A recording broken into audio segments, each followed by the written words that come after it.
Les gars, aujourd'hui on est au Boxing Squad, l'endroit où Sebi s'entraîne, un club que vous connaissez déjà au travers de mes vidéos. Et on va voir si il s'entraîne vraiment ou pas du tout, mais aussi on va avoir une discussion à propos de lui, l'arrêt des produits dopants, l'avis de son coach et pourquoi il a accepté de le prendre sous son aile. Et parce que beaucoup de fans de MMA sont dans l'incompréhension et ont réagi avec agressivité à notre égard car ils n'aiment pas Sebi, vous allez découvrir les enjeux de cet événement pour les combattants de MMA. Like! Tu t'es inscrit à la salle en vue de bonnes résolutions pour la rentrée mais tu es un peu perdu? Retrouve mes plans d'entraînement gratuits à faire en salle de musculation sur mon site solidmike.com. Tu y retrouveras aussi des outils gratuits dans la rubrique analyse corporelle, histoire de faire le bilan sur ton physique et connaître le nombre de calories et de macronutriments dont tu as besoin pour atteindre tes objectifs de façon rapide et efficace. Ces services sont, je le rappelle, 100% gratuits et sans inscription, donc profitez-en. Retrouvez mes compléments alimentaires sur nutrisolide.fr, ma propre marque de compléments, qualité maximale et produit en France, en réduction avec le code SOLIDE. Regardez, alors je voyais ce bâtiment, alors il dirait une cité, mais pas du tout en fait, c'est là où en fait au 3e étage on s'entraîne. Donc je vais vous montrer un petit peu, venez suivez-moi.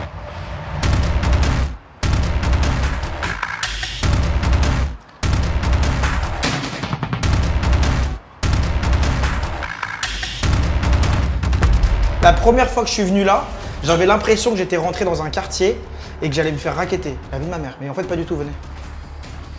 C'est bien. Quand il y a un miroir dans l'ascenseur, on fait quoi? On fait une pause. Bodybuilding. Je sais pas, tu trouves que j'ai perdu de la masse ou non? J'ai séché un peu, j'ai l'impression que le cardio du MMA, ça m'a rendu plus sec en fait. Ça t'a rendu plus affûté hein. Ouais, plus affûté, ouais. J'ai perdu vachement de flotte. T'as combien de poids là? Là, je suis à 80 kg là. Allez, go. Donc voilà, Boxing Squad juste ici. Là où je présente Kenji, bah c'est bon, viens, tu peux venir. Il allait se cacher parce qu'il y avait les caméras. Ah, je suis timide, ça va, un super bon combattant aussi, un amateur qui a 19 ans. Futur très bon combattant, les gars, restez branchés. 19 ans ferme. Hein. Bon les gars, là je vous présente un petit peu. Donc là c'est la seule chaise qu'il y a ici pour se reposer parce qu'on n'a pas le droit de se reposer ici. T'as l'impression que cette eau elle vaut de l'or à un moment. Je vous le dis, la vie de ma mère c'est un truc de fou. Comme vous voyez ici, il y a les meilleurs combattants de France qui sont ici. Du monde même. Ouais, et du monde. Ah par exemple, il y a Manon Fiorot, c'est ça, Manon Fiorot, qui est championne de, non pas championne du monde, mais qui est bientôt championne du monde du UFC. On est sûr parce qu'elle est super forte, elle est exceptionnelle. Après, elle est en train de s'entraîner. Après, je m'entraîne pas avec elle parce que c'est une vraie pro et voilà, je m'entraîne pas avec les pros.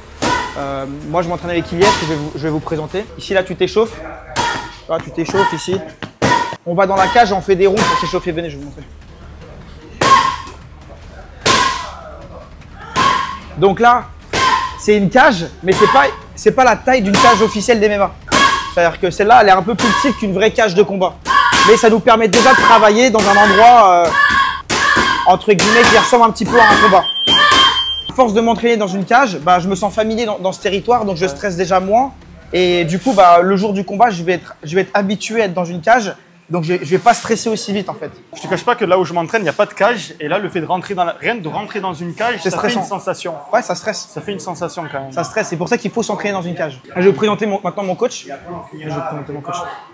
Bon les gars, je vais vous présenter mon coach et je vais vous expliquer pourquoi j'ai pris ce coach là et l'équipe du Boxing Squad. Donc ça c'est mon coach Ilyes. Il y a plein de gens qui me disent ouais Seb, tu l'as pris parce que c'est un DZ. Non, pas que. C'est parce que c'est un combattant pro très attitré. Et là, je vous présente aussi le fondateur du Boxing Squad, Ilyes, présente-le. Ici, du coup, on est au Boxing Squad dans la salle de monsieur Aldric Assata, qui est mon entraîneur et l'entraîneur de Manon que vous pouvez voir ici. Salut à tous. Écoute, je suis content qu'ils viennent s'entraîner là, surtout sur la Coupe d'Ilyes, parce qu'un mec qui vient pas du tout de ce sport, qui se lève un challenge d'aller se battre dans une cage et de se remettre en question, moi ça me plaît, ça me chauffe. Donc voilà, Ilyes aujourd'hui, il a toutes les capacités, aussi bien mentales que techniques pour l'amener à ce niveau-là et pour lui. Et l'expérience aussi, parce que je pense que des gars qui ont l'expérience d'Ilyes en France, il n'y en a pas 10. J'espère que ça va très bien se passer et que tu vas pouvoir t'épanouir au maximum au club et avec Ilyes. Et surtout, ce qui était dur pour moi, c'est quand je suis arrivé, j'ai vu qu'il y avait 40 personnes sur le tatami. Je me suis dit, mais qu'est-ce que je fais là? Et au final, j'étais vachement bien accueilli. Ouais, puis tu viens pas faire des photos, quoi. Je vois que tu transpires, que tu te remets en question, que tu viens te battre, que tu viens progresser. Donc, pour moi, c'est feu vert. Ça fait grand plaisir. En plus, comme vous pouvez le voir, il a le visage un peu marqué au niveau de l'œil, etc. C'est qu'il fait pas semblant déjà.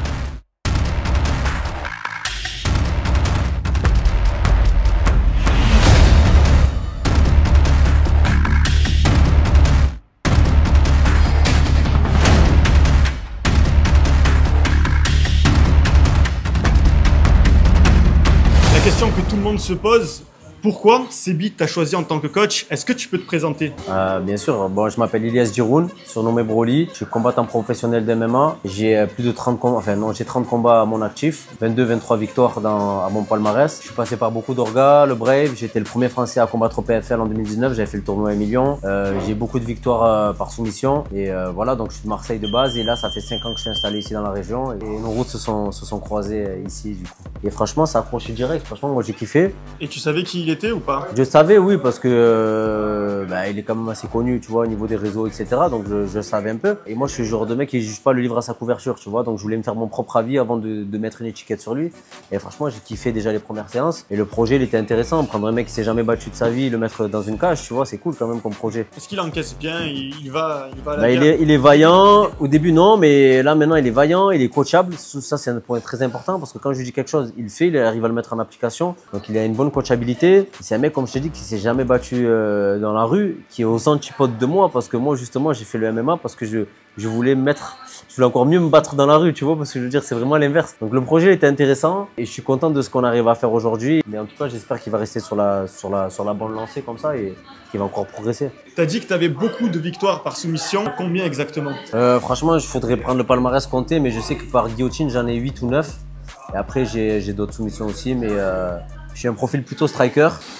Et j'ai tellement pris l'habitude de défendre le lutteur que quand ça va au sol, ça me dérange pas de les soumettre, tu vois. Et de finir tes combats? Et de finir mes combats, ouais, j'ai plus de finalisation que de décision. Ça, c'est toujours bien regardé quand vous avez un combattant qui finit ses combats. C'est toujours plus amusant que de voir une décision. C'est ça, après on passe un peu sous les radars parce qu'on fait partie, on va dire, un peu de l'ancienne époque et de la nouvelle. Là où maintenant le MMA est légalisé, on a beaucoup plus la lumière sur les nouveaux combattants, etc. qui sortent parce que les jeunes s'identifient plus à eux. Et moi, on va dire que je fais partie un peu de l'ancienne école et pour mes combats, je les ai fait avant que le MMA soit légalisé. Mais bon, la route continue et on continue le chemin. Ça veut dire que toi, avant, tu faisais du MMA illégalement en France? C'est-à-dire qu'on avait le droit de s'entraîner, on allait combattre en MMA pur à l'étranger, c'était des compétitions qui étaient interdites en France. Et en France, les combats qu'on faisait, c'était du pancras, donc c'était un peu du dérivé du MMA, et c'était interdit de combattre dans une cage. Voilà, donc en fait, c'est pour ça qu'il y a beaucoup de combattants un peu à l'ancienne comme Ilyes, malheureusement, qui ont eu plus de difficultés d'aller à l'UFC parce que dans leur moment un peu de prime, c'était illégal en France, t'avais pas les mêmes structures, etc. Il y a plein de choses qui sont différentes. Son prime, il est devant. Ouais, il est déjà en prime, c'est vrai ça. Oui, alors ça, c'est une question qu'on pose. C'est à quel âge qu'on est à notre prime? Pour moi, c'est aux alentours de entre 30 et 35 ans, pour moi, c'est le prime. Après, tu peux continuer quand même à tirer jusqu'à, pour moi c'est mon avis, jusqu'à 37 et toujours faire des grosses perfs. Passer 38, tu commences à être un peu sur la pente descendante. Parce que les footballeurs c'est 25 ans. Ouais, mais c'est différent parce qu'en termes de force, etc., on va dire que tu atteins ton pic de force aux alentours des 30-35 ans. Les combats, le MMA, j'ai commencé le MMA, j'avais 16 ans, là j'en ai 32. Donc ça fait 16 ans que je pratique, donc j'en ai de l'expérience maintenant, tu vois. Et j'ai pas la même expérience maintenant que j'avais au début, tu vois. Alexandre Pereira d'ailleurs a 36 ans. C'est le seul qui appelle Alexandre, par contre. Alexandre. C'est Alexis. Non, c'est marrant. Est-ce qu'il y a des compléments alimentaires qu'il faut prendre pour justement durer dans le temps? Durer dans le temps, je sais pas, mais moi, ce que je peux dire que je prends, c'est de temps en temps de la whey, créatine. Et voilà, ça suffit. Hein. Parce que je crois que lui, là-bas, il aime bien les compléments alimentaires. Lui, il abuse un peu trop des compléments, lui. Ça, par contre, moi, je lui donne des contre-indications par rapport à ça, mais lui, quand même, il continue dans mon dos. Donc, une fois, je lui tire les oreilles, je lui fais des piqûres de rappel. Mais d'ailleurs, je vous expliquais pourquoi aussi il laisse au-delà de l'éthique. Parce que comme vous savez, je me suis piqué à la testostérone et aux stéroïdes. Mais en fait, ça apporte beaucoup de force et d'explosivité, mais en fait, les stéroïdes, ça retire de l'oxygène dans le sang, donc tu as moins de cardio. Non, pas vraiment comme ça, parce que ça dépend ce que tu prends comme produit. Tu as des produits, des stéroïdes qui vont justement te faire développer ton cardio. Le PO, machin, etc. Après, je sais pas si c'est catégorisé comme stéroïde, mais tu as plein de produits dopants en fait, qui vont te faire que ton cardio va progresser aussi. Par contre, pour moi, je trouve que quand tu prends certains stéroïdes à certains buts, c'est-à-dire prendre du volume musculaire, ça va plus te gêner dans ton développement de combattant, parce que tu vas avoir du poids qui vont plus te desservir plutôt que te servir. Là, par exemple, je trouve que je suis trop gonflé. Moi, je trouve que tu es trop gonflé. Je pense que je serais meilleur un peu plus affûté. Ah ouais? Ouais, meilleur, plus rapide. Et, moi, je pensais justement, plus t'es musclé, plus tu t'es fort en combat. Non, c'est des idées reçues, mais tu sais, regarde, tu vois des combattants, des Sean O'Malley, très costauds, hein, t'as vu? Énorme Sean O'Malley. Ah, mais c'est un point mou. Non, mais même, tu peux prendre n'importe quelle catégorie. Hein. Les mecs, tu vois, c'est pas des culturistes que tu vois dans la cage, hein. Même en poids lourd. Hein. Il n'y en a pas beaucoup qui sont très, très athlétiques. Et pourtant, plus t'as de muscles, plus t'as de force. Pas forcément. Hein. En tout cas, pas de muscles dessinés. Si tu es tout le temps crispé, que tu es tout le temps sur de la force dure, comme ça et tout, on va dire que tu vas te rapprocher plus d'un profil muscu culturiste plutôt que combattant, tu vois. Donc si c'est que force plus force, ben, c'est du poussé et tu ne fais pas développer couché, tu mets une patate, tu vois. Voilà, on parle de stéroïdes, tout ça, mais moi, c'est juste, je te dis honnêtement, hein, le physique que tu as actuellement, tu aurais pu l'atteindre naturellement, tu n'étais pas obligé de passer par des stéroïdes sans vouloir te tailler ou quoi que ce soit, mais moi, je fais partie de ceux qui disent que c'est pas OK de se charger, vu tous les risques que tu prends derrière, comme risque de stérilité, risque de problèmes de santé. Il faut savoir que si, par exemple, tu as un début de cancer, si tu envoies des produits qui vont faire grossir tes cellules et se multiplier, le petit cancer que tu avais de base et qui pouvait être bénin et traité, il peut se transformer en énorme cancer. Même sans ça, sur l'aspect psychologique, tu sais, le mec qui se charge, il a l'habitude de se charger, d'être performant quand il se charge. Le jour où il doit arrêter de se charger parce qu'il a des contraintes, parce qu'il n'a plus le choix, parce qu'il doit arrêter au niveau santé, ou parce que s'il doit combattre dans un endroit où il y a des contrôles, il va pouvoir charger. Ses performances, ça va être beaucoup restreinte. Du coup, mentalement, il va prendre un coup. Il est plus sujet aux blessures aussi. Il y a plein de choses qui rentrent en jeu. J'en connais beaucoup, moi, dans le milieu du MMA, même en France, qui se chargent. Et que malheureusement, depuis qu'ils ont arrêté de se charger, tu les vois plus trop, tu vois, parce que le mental, il ne suit plus. Même dépression, tu as moins de c'est ça, le mental ne suit plus. Tu es là, tu arrives à l'entraînement où tu roules sur des mecs parce que tu es chargé. Le lendemain, tu arrêtes, du coup, tu n'as plus la même force, tu n'as plus la même agressivité, tu n'as plus de trucs. Et il n'y a plus rien qui va. Est-ce que Sebi, tu me promets que tu touches plus aux produits, tu es sûr à 100% que tu toucheras plus? Là, en fait, ce qu'il faut savoir, c'est que je suis en train de finir mon cycle de cure. Donc, en gros, là, non, en fait, je me pique une fois tous les 10 jours, mais juste la testo pour que je baisse en fait petit à petit. Il faut pas que j'arrête d'un coup, sinon hormonalement, c'est pas bon en fait. Et donc, mais là, je suis sur la fin. Ouais, il a écouté un peu mes conseils parce que je lui ai dit d'arrêter, que c'était de la merde. Les bodybuilders, en général, ils atteignent leur limite naturelle et ensuite, ils passent au côté obscur. Toi, j'ai l'impression que tu as fait les choses à l'envers. Il a été mal. Moi, je trouve qu'il a été mal éduqué. Non, faut pas dire ça. C'est un bon The Rock. C'est un bon, mais après, il faut dire la vérité, frérot. Et là, ça donne une mauvaise image. Il faut dire la vérité. C'est un bon, sûrement. En vrai, ça m'a apporté comme de la force. Le truc, c'est que moi, je sens vraiment, en tout cas, que les produits dopants, ça m'a donné de la force, mais j'ai perdu en cardio. Mais j'ai gagné en force. Je vous le dis. Peut-être. Tu as commencé le MMA, tu t'es déjà commencé à te piquer. Est-ce que tu avais commencé sans commencer ta cure, le MMA? Non. Tu ne peux pas connaître ton niveau sur ta force, sachant que tu n'as pas utilisé ta force Nachi. Mais je le sens, je le sens. Sûrement. Après, bien sûr, ça fait effet, tu vois, mais... J'avais pas des produits dopants adaptés à la MMA. J'avais des produits dopants adaptés pour le culturisme. Exactement, c'est ce qu'on disait tout à l'heure au début, ça dépend des produits que tu prends. Bon, du coup, perso, j'ai jamais tourné avec un mec qui s'en va, ou alors si je le sais pas, tu vois. C'est vrai qu'on n'a pas eu l'occasion de tourner. Du coup, moi, j'aimerais bien qu'on fasse un petit round ensemble, toi et moi, si t'es chaud. Avant ça, je suis là, c'est moi qui vais prendre la parole, désolé. Mais vu que je l'entraîne, je protège aussi son intégrité. Donc si tu le fais, il faut que ce soit bien mesuré. Je vais être là, je vais assister à tout. Donc il faut que je prenne la température avant, tu vois ce que je veux te dire. Parce que tu sais jamais avec qui il tourne, il peut se blesser, ça peut aller très vite. Et c'est aussi le rôle d'un coach de protéger ses athlètes. Je dis pas que c'est le plus grand athlète du monde, tu vois, mais il a un combat bientôt. Il a potentiellement un combat bientôt, donc il faut l'entraîner, il faut le tenir prêt, il faut éviter la blessure. Donc c'est mon rôle aussi de protéger son intégrité physique et de mettre des sparring partenaires en face. Donc j'ai la connaissance et j'ai le niveau et je sais qu'ils vont pas faire de dinguerie. Voilà. Allez, ça va, on y va. Like! Bon les gars, vous êtes assez bien échauffés? Ouais. Ouais. Tu fais 85 kilos, toi tu en fais 78, 80, vous avez quelques kilos d'écart, c'est pas énorme. Je vous dirais juste de travailler techniquement, tranquillement et de pas être trop brusque sur les actions pour pas vous blesser. Ok, donc toi tu as l'habitude de travailler, toi je connais pas trop mais je t'ai vu un peu bouger, je pense que tu sais rouler aussi. Donc faites-vous plaisir, moi je suis là pour sécuriser, pour donner des conseils à Seb, pour t'en donner aussi si je peux. Et voilà, donc là on fait un peu de lutte sol. Un peu de lutte sol, ouais, vous tournez un peu de lutte sol, pas de percussion pour le moment, toi t'as assez donné au jeu cette semaine, t'es plein de marques sur la tête. Donc lutte sol, voilà, vous tournez un petit peu, vous faites un ou deux rounds ensemble histoire de montrer un peu à tout le monde comment ça tourne ici, voilà. Je mets 3 minutes.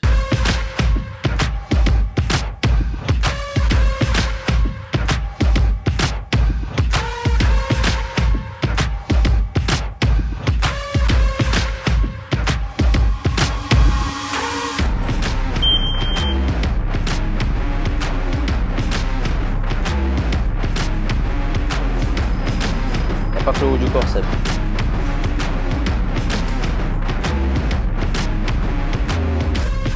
Sors, Mike. Sors de là, Mike. Voilà, c'est bien, Seb. C'est bien. Continue dans l'action. Si vous arrivez à mettre un peu moins de force, c'est mieux. Ne laisse pas passer dans le dos, Très bien. Stabilise, refais face. Ouais, c'est bien. Très bien. Nickel. Attention. Sors ta jambe de la selle. Voilà. C'est pas grave. T'es dans sa garde. Sors ta tête, sors ta tête. Attention à ta tête. Te fais pas avoir ta tête. Sors de là, tu sais sortir. 2-1, tu sais sortir. 2-1. Voilà, exactement. Tu sais sortir et tu refais face. Et tu refais face. Et tu refais face. Et tu laisses pas. Ouais, très bien. C'est bien, Seb. Tu sais faire, tu sais faire, tu sais faire, tu sais faire. Fais gaffe avec ses genoux. C'est ça, refais face, refais face. Je vais montrer Mike avec la guillotine. Passe la jambe, passe avec ton bras sur ton genou. Oui. Je vais montrer avec la guillotine, Mike. Là, il n'y a rien, là. Là, il n'y a rien. Il n'y a rien parce qu'il a qu'une jambe, il n'y a rien. Mike. Ah, très bien, Seb. Attention, t'es pas retourné. C'est pas grave, refais face. Stabilise. Allez, 50 secondes. Seb cherche à recomposer. Voilà. Fais pas passer dans le dos, tu connais. Allez, 2-1, 2-1, 2-1, 2-1, 2-1, 2-1. Sur la tête, tu refais face. Tu refais face. Tu refais face. Voilà, passe la garde direct. Reste pas dans le triangle, sors de là, sors de là, sors de là, sors de là, sors de là. Tends-toi, mets-toi debout, mets-toi debout. Seb, mets-toi debout. Seb, mets-toi debout. Mets-toi debout. Debout, Seb, debout. Mets tes deux pieds à plat. Non, Seb. Voilà. Vas-y. Non. Garde une jambe. Continue de l'autre côté. Sors ton bras de là, Seb. Vers la droite. Ton buste vers la droite. Debout. Mike. Tu tournes, hein. Vas-y, Mike. À chaud. Après, vous avez mis tous les deux beaucoup de force, je trouve. Parce que là, on dirait là, défaite tous les deux par crise d'asthme, je dirais. Du coup, alors, première impression? Ah là, moi, je me trouvais bien en lutte. Bon, après, au sol, j'ai fait quelques erreurs. Là, il m'a pris le armbar en triangle, mais j'aurais dû me lever, mais ouais, voilà quoi. Bon, bref. Je trouvais qu'au sol, ça se valait en fait. Moi, franchement, je trouve que c'était bien et je trouve que vous avez mis beaucoup de force. Là, c'est normal, vous êtes des mecs de muscu de base, donc vous avez mis beaucoup de force. Ça se voit, là, ça fait Et là, j'ai déjà récupéré, moi. Ça fait 10 minutes, vous êtes encore. Donc, Non, je trouve que vous avez mis beaucoup de force. Après, c'était propre, vous avez bien tourné tous les deux. Tu as fait 2-3 erreurs, mais tu as réussi à revenir à chaque fois grâce à Auto-N1 et tout ça. À la fin, il a réussi à te rentrer le triangle. Tu te mets debout sur les deux pieds, sur ce que tu n'as pas fait. Ça a été ton erreur en plus que tu as faite, mais je trouve que le niveau il était équivalent. Tu as fait une bonne rentrée en lutte. Lui, il avait des bonnes positions au sol. Donc, franchement, je trouve que c'était propre. Hein. Ouais. Et toi, t'en penses quoi de mon niveau? Tu penses que je suis en... De mon point de vue, apprendre ou à laisser, hein, pour un mec normal qui commence le MMA, j'aurais donné 1 an et demi pour atteindre ce niveau-là, ce niveau de lutte, d'être à l'aise au sol et de sortir de certaines situations. Ouais. De situations qui sont très compliquées comme la prise de dos. Ouais. Qui est une des positions les plus dominantes dans le MMA. C'est bien, en 2 mois et demi, 3 mois, moi je suis content des progrès qu'il a fait. Et comme je te dis, tu as vu, c'est pas, tu as pris le dessus, il a baissé les bras et c'est fini. Tu as vu, il sort ses couilles, pour bien parler, mais il y va. Tu vois. Perso, moi je vois sur les réseaux tous les commentaires qu'il y a à ton égard, les gens ne sont pas contents. Ouais, pourquoi tu fais l'IGDO avec Sebi? Ben, moi je te prends très au sérieux. Et aussi quand je tourne, je le vois que tu es quelqu'un de sérieux finalement dans le sport. Et ça, je pense que c'est très respectable et très peu de gens ont eu le courage de dire publiquement je vais faire un combat et le faire en plus. Après, moi, si je peux me permettre de dire un truc par rapport aux commentaires des haters, le MMA, il appartient à personne. Tout le monde veut faire du MMA, tout le monde peut en faire, ça appartient à personne. Donc, les gens, ils aiment bien parler, de dire des choses négatives, mais quand on fait des choses, justement, on va dire où ça met pas en valeur des influenceurs, etc., il n'y a pas de commentaires, il n'y a pas de vues. Là, bizarrement, c'est Sebi du MMA. Il y a des commentaires, il y a des vues. Même si c'est négatif, ça fait de la visibilité. Ouais, et donc, ce que les combattants de MMA demandent, puisqu'on a plein de gros talents ici au Boxing Squad. Il y a toi, il y a Virgile, il y a Axel. La plupart, on n'est pas les seuls. Il y a Baris, il y a Dimitri. Il y a aussi le circuit amateur qui sont pas mis en avant et qu'on essaye tant bien que mal de le mettre en avant. Mais les gens, ils sont pas intéressés. Les gens, ils sont pas intéressés. Bien sûr, les gens, ils sont pas plus intéressés que ça. Sur l'événement de Sebi, il va pas que servir à Sebi et à l'argent, comme vous aimez si bien le dire, et aussi aux amateurs qui vont combattre sur la même carte, des pros combattants qui vont combattre sur la même carte, qui vouent leur vie au MMA et qui n'ont pas la visibilité dont ils méritent. Et grâce à Sebi, sur ce coup-là, hein, vous dites qu'il n'a pas fait de bonne action sur ce coup-là, Sebi, tu as fait une bonne action parce que tu fais profiter de ta visibilité pour des gens qui vouent leur vie à ce sport-là. Et surtout que je le fais pas pour l'argent, parce qu'en vrai... C'est vrai ou pas ça? En fait, je le fais pas pour l'argent, parce qu'en vrai, je sais même pas si ça va me rapporter ou si je vais... Tu vois, moi, personnellement, si je peux parler, moi, maintenant, ça fait un petit moment qu'on est ensemble. Moi, chaque fois, le truc que tu me dis, si tu me dis, le MMA, c'est ma nouvelle passion. Bah oui. Et je le vois parce que je t'investis, regarde, tu me montreras à la caméra à ton œil, et là, t'as l'oreille qui a gonflé, t'as un bleu derrière l'oreille, t'as une marque là, t'as un truc, t'as eu 2-3 bobos depuis que tu t'entraînes ici, etc. Tu pourrais me dire, ah non, c'est bon, je suis mort pendant une semaine, je fais rien. Donc là, tu te mets dans le dur parce que ça se voit que t'aimes ça, ça se voit que tu veux te la donner à ça. Et c'est tout à ton honneur et c'est méritable. Et les haters, s'ils veulent commenter négativement, c'est bien. Tant que ça fait parler, que ça fait des vues, continuez. Même aux États-Unis, Sean O'Malley et tout, Même Strickland, il a défoncé un influenceur pour rigoler, un genre d'influenceur, d'entrepreneur. Les influenceurs, ils se mélangent beaucoup aux combattants aussi aujourd'hui. Ça fait parler. Je te dis la vérité, on va parler français. Hein. Moi, c'est mon cas. Je suis combattant. Je combats depuis que j'ai 18 ans en professionnel. J'en ai 32. J'ai 30 combats pro. Il y en a beaucoup qui me connaissent pas. Je veux que tu allais dire j'ai 30 enfants. Alors, non.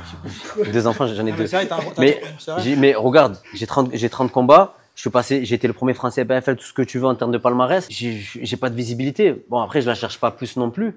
Mais toi, par contre, qui arrive même un match, etc., même si ça fait parler des mauvaises langues, mais en tout cas, il y a de la visibilité. T'apportes de la vue, t'apportes des trucs. Et après, les gens, ils vont reprocher quoi? Ouais, tu donnes de la lumière à ceux qui machin. Et pourquoi quand vous donnez de la lumière à ceux qui méritent, par exemple, comme les combattants comme moi ou d'autres, vous donnez pas de force? C'est ça. Donnez de la force alors. C'est vrai ça. Le positif attire le positif et la passion, elle se fait ressentir quand il est dégoûté aussi.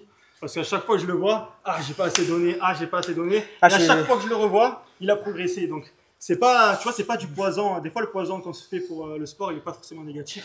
Il est même constructif. Ouais.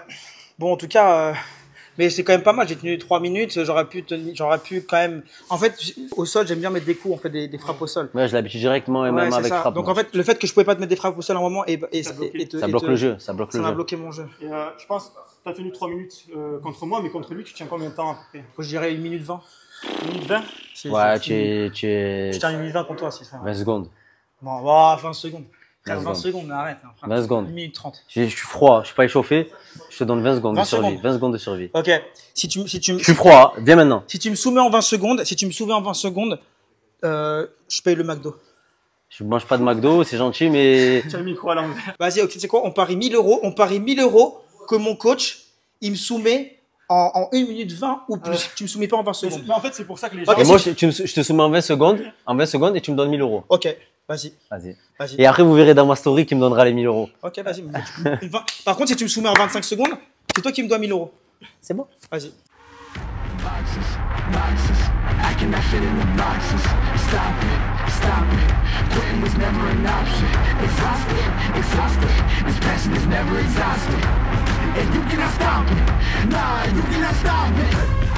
Fight! Show you the way that it go. God is good, but his life is hard. La guillotine. It gets better when you grind small. I'm just really trying to live. Ouais, ça tape. Filme sa tête. Je crois 7 secondes. C'était Cédric Doumbé. Non, sérieux? Ah, mon dos, ouais. C'est rien, ça va aller. Sérieux? Ça m'a surpris. Ah, en fait, ça m'a craqué le Ouais, dos. mais c'est le poids, c'est quand je suis tombé sur toi avec le poids. Ah ouais. C'est plus un choc ou ça fait vraiment mal? Je dois 1000 euros là. 1000 euros. Non, vas-y. Combien de temps là? J'espère que tu aurais mis le chronomètre. Oui, j'ai mis le chrono. En fait, tu serais resté un peu plus longtemps dans la position. Comme il dit Khabib, don't tap, go sleep. Un petit cadeau pour Sebi, les Solid Gum. Donc toi, Ilyes, tu connais déjà, tu as déjà vu les effets que ça a fait sur mon visage. Tout le monde a dit rétention d'eau, qu'est-ce qui fait qu'il a glow down, tout ça. Pour tous ceux qui veulent une mâchoire carrée masculine, qui ont le visage bouffi, d'ailleurs je vois que c'est un petit peu ton souci, depuis que tu as pris de la masse et tout, grosse rétention d'eau. Grosse rétention d'eau au niveau du visage, c'était mon cas aussi. Si vous remontez en arrière sur ma chaîne, vous verrez, je descendais à des 77 kg et j'avais toujours le visage bouffi. Il a fallu que je découvre les Solid Gum pour pouvoir enfin retrouver une mâchoire masculine et moins bouffi comme tu peux avoir aujourd'hui. Et moi, j'ai pris de l'eau, de la rétention d'eau. Et c'est bon, moi je vais y commencer. Donc là, je commence. Et combien de fois par jour? 10 à 15 minutes tous les 2 jours maximum. Ah ouais, d'accord. Et ça muscle vraiment comme. Ouais, ça muscle. Tu auras les courbatures aux mâchoires, enfin aux masséters qui sont ici, là, sur les côtés. Okay. Tu vas avoir beaucoup de salive qui sort. Et du coup, tu auras un petit peu les joues qui se creusent, les masséters qui gonflent, et ce qui donne à la fin un aspect plus carré du visage. Moi pour le coup, mais dis-le le vrai like. Moi pour le coup, merci pour le cadeau déjà. Et écoute, je te ferai un retour pour savoir si j'arrive à mieux encaisser les coups grâce à ça. Hein. Mais en tout cas, merci beaucoup pour le cadeau, ça fait plaisir. Tout le plaisir est pour moi. Les gars, n'oubliez pas de donner de la force à Ilyes. Il se dévoue pour nous, il nous entraîne, il nous encadre, il fait attention à ce qu'on ne se blesse pas, il prépare le combat de Sebi. Merci à Sebi du coup d'aider aussi les petits jeunes qui vont combattre sur la même carte que toi. Bah les gars, franchement j'espère que vous avez kiffé cette vidéo, on en fera plein d'autres. Et restez bien connectés parce que ça va envoyer du lourd et je vais continuer à m'améliorer et faire beaucoup de combats les frères. Les gars, abonnez-vous à la chaîne de Solid Mike, franchement c'était un plaisir pour moi, première vidéo avec toi ou la deuxième je crois. Et c'était un plaisir, en tout cas abonnez-vous et like. Comment t'arrives le jour du combat, t'arrives avec un short avec une seringue? Ou tu sais, je viens avec une blouse de pharmacien. Le chimiste avec une piqûre là. Tu sais, les perfusions là, les trucs comme ça. L'alchimiste Sebidadi. Tu as réfléchi à ton nom de scène ou pas encore? C'est Bidadi. C'est Back to solide. Back to solide.